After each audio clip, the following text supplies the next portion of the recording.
Hai temanku, hari ini aku mau melanjutkan ringkat series The Last of Us episode 3. Jika kalian belum nonton episode sebelumnya, silahkan klik link playlist yang muncul di pojok kanan atas ini. Dan buat kalian yang bermasalah serta gak tahan gregetan dengan konten kaum pelangi, LGBTQ, silahkan kalian tutup saja video ini dan tonton video lain daripada kalian menyesal.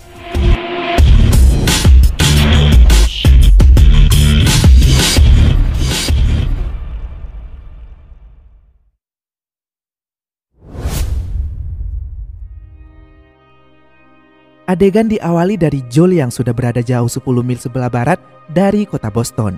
Joel menyusun batu di sungai yang entah apa tujuannya, dan dia masih bersama Ellie.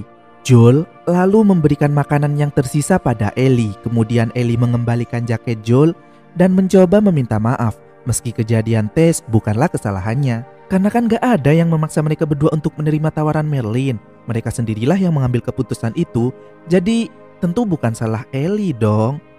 Di sini Joel mungkin berpikir jika kata-kata Ellie ada benernya, dan mereka melanjutkan perjalanannya melewati hutan dan pegunungan untuk sampai di tempat Bill dan Frank seperti permintaan tes sebelumnya. Kira-kira siapa nih mereka berdua? Sabar dong, kan kalian yang minta kita buat panjangin durasinya biar detail. Ups. Di sepanjang perjalanan Ellie ini sangat aktif bertanya guys. Seandainya presentasi, pasti tuh bocah udah dikunciin di kamar mandi. Biar gak nanya terus, semuanya Ellie tanyakan. Bahkan luka di kepala Joel yang sebenarnya gak penting juga buat diceritain guys. Kemudian mereka sampai di peternakan Cumberland. Di sana Joel mencari sesuatu sementara Ellie yang melihat mesin permainan Mortal Kombat 2 mulai bermain-main tuh. Maklum guys, si Ellie ini kan masih bocah. Ellie mencoba berjalan berkeliling dan menemukan pintu rahasia yang membawanya ke ruang bawah tanah. Di sana, Ellie menemukan salah satu orang yang terinfeksi jamur cordyceps yang gak bisa bergerak karena tertimpa reruntuhan batu bata, tapi masih bisa mengerang. Untung mengerangnya bukan kayak si Cepmek ya guys. Dan bocah itu justru datang mendekat, kemudian menyayat dahi manusia tak berwujud orang itu dengan pisau lipat miliknya. Lalu lanjut menusuknya. Berani banget tuh bocah guys. Joel yang menyadari Ellie menghilang mulai mencarinya, dan Ellie segera kembali. Karena amunisi senapannya juga tinggal sedikit, Joel memutuskan untuk meninggalkannya. Kemudian mereka melanjutkan perjalanannya, dan Ellie mengomel pada pemerintah karena gak mampu menahan pandemi sambil mencoba memahami bagaimana semua kejadian ini dimulai. Menurut Joel, cordyceps bermutasi dan tanpa sengaja masuk ke persediaan makanan yang tersisa di seluruh dunia dalam rentan waktu yang singkat tuh, melalui makanan instan seperti roti, mie, dan yang lainnya. Misalnya nih, hari Kamis mereka makan, kemudian hari Jumatnya mereka jatuh sakit, lalu terjangkit dan menginfeksi tubuh, kemudian mulai menggigit orang lain di sekitarnya. Butuh waktu 3 hari bagi jamur itu untuk menguasai tubuh manusia sepenuhnya guys. Di tengah perjalanan, Joel mengajak Ellie mengambil jalan pintas karena di jalan utama ada sesuatu yang gak ingin Joel perlihatkan pada Ellie. Kita tahu karakter bocah satu ini sangat freak kan, jadi tentu aja dia keras kepala dan gak mendengarkan perkataannya si Joel, hingga melihat ada banyak sisa kerangka di hutan, di mana itu adalah kerangka orang biasa yang gak terinfeksi, tapi karena gak kebagian tempat di zona karantina yang sudah penuh, akhirnya mereka ditembak mati. Sedih sekali ya, dan kita kembali ke masa suram itu guys.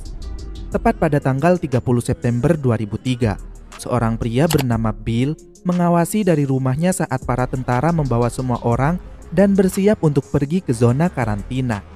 Bill bersembunyi di ruang bawah tanah untuk menghindari evakuasi wajib tersebut. Kemudian saat semuanya sepi, Bill keluar sambil mengenakan masker gas dan membawa senjata.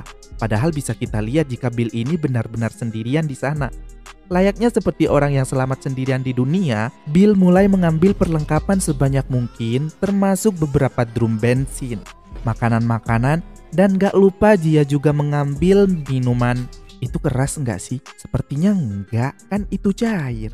Kemudian Bill juga membuat pagar yang dipasang mengelilingi kompleks perumahannya tuh. dan memasang beberapa jebakan untuk jaga-jaga. Bill mulai memasak dan tentu saja lanjut makan sambil menyaksikan CCTV-nya jika ada satu orang yang terinfeksi yang mencoba masuk ke wilayahnya dan akhirnya terkena jebakannya si Bill. Bill berhasil bertahan selama 4 tahun guys. Pada tahun 2007, Bill menemukan seorang pria bernama Frank yang masuk ke dalam lubang jebakannya. Frank meyakinkan Bill jika dirinya gak terinfeksi dan bercerita jika dia dan ke-9 temannya mencoba pergi ke Boston, tapi mereka diserang di tengah jalan dan hanya Frank yang tersisa selamat. Bill lalu membantu Frank naik dan setelah dicek dengan alat detektornya, Frank ini ternyata benar-benar gak terinfeksi guys. Bill pun mengizinkan Frank masuk ke dalam rumahnya dan memberikan pakaian ganti juga makanan, karena Frank sudah 2 hari 2 malam gak makan guys. Frank sangat terkejut sekaligus bersyukur dengan makanan yang lezat dan segelas anggur untuk menemaninya. Setelah itu, Frank mulai mengotak-atik piano antik di ruang tamu dan mulai bermain. Tapi Bill jadi sedih mendengar lagu yang dimainkan Frank karena mengingat seseorang yang dicintainya. Kemudian Bill juga ikut bermain piano tuh. Frank memahami perasaan Bill dan mereka mulai berciuman. Dan akhirnya mereka menjadi sepasang kekasih yang gak sempurna. Karena kan sesama jenis guys. Lagi pula gak ada yang sempurna juga di dunia ini kan, termasuk cinta. Mereka pun berakhir dengan tidur bersama di ranjang. Semuanya berjalan baik sampai 3 tahun kemudian, tepatnya pada tahun 2010, mereka mulai bertengkar karena beda pendapat. Frank ingin mengecat rumah, memperbaiki beberapa toko, dan juga ingin mencari bensin untuk mesin pemotong rumputnya. Karena Frank ingin mengundang orang masuk ke pemukiman mereka untuk berkunjung. Dan Frank rupanya sudah berkomunikasi lewat radio. Bill pun mencoba memahami Frank dan ternyata orang itu adalah Joel dan Tess yang ingin mengajak mereka untuk bekerja sama membangun pemukiman itu. Joel dan Bill mencoba berbicara berdua di luar dan berusaha membuat Bill percaya. Joel mengatakan jika dirinya bisa mendapatkan peralatan di QZ untuk mengganti pagar pembatas yang sudah berkarat dan mungkin hanya bertahan sampai 1 tahun aja tuh.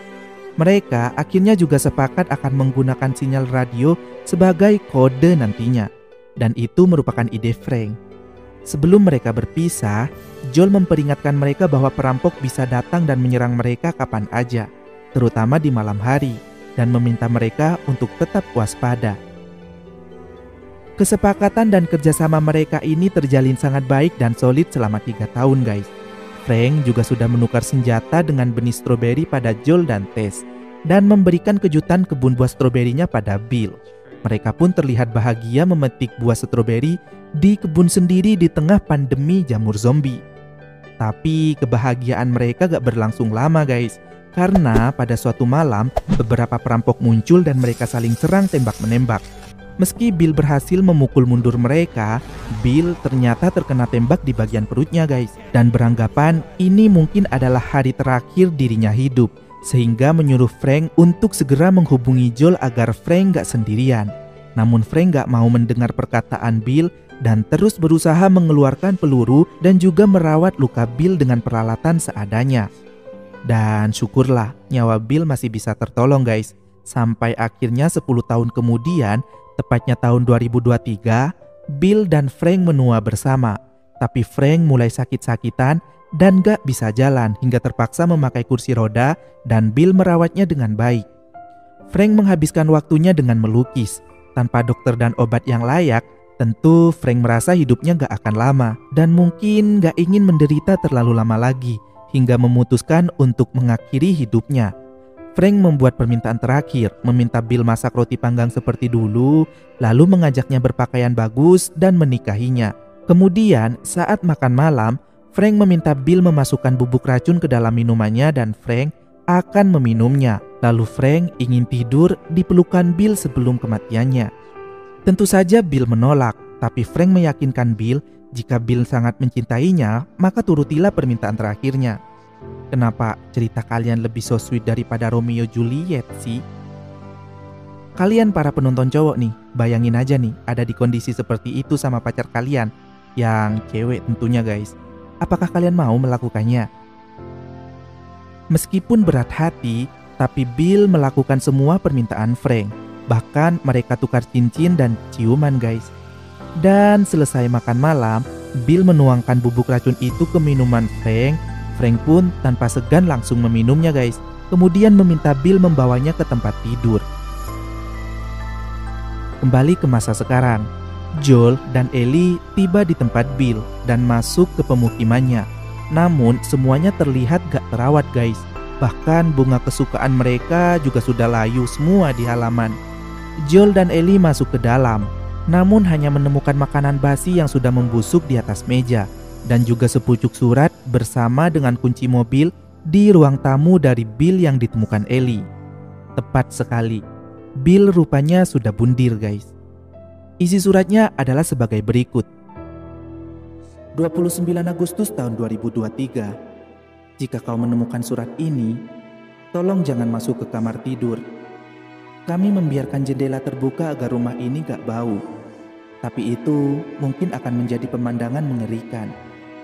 Aku yakin kau yang akan menemukan surat ini, Joel, karena orang lain akan tersengat listrik atau diledakkan oleh salah satu jebakanku jika memaksa masuk.